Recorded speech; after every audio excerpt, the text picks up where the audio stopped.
Nikita Mirzani perbarui dokumen ahli waris, Loli dicoret.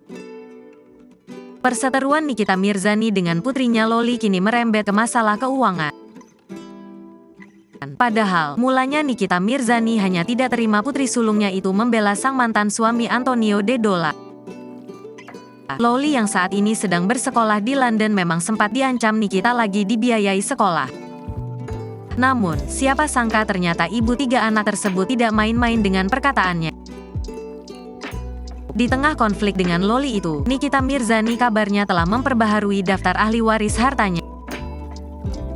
Bahkan, ia disebut telah menghapus Loli dari daftar calon penerima warisannya. Menanggapi hal tersebut, Nikita Mirzani membenarkan bahwa ia telah memperbaharui dokumen ahli waris itu karena ada beberapa aset yang ingin ditambahkan.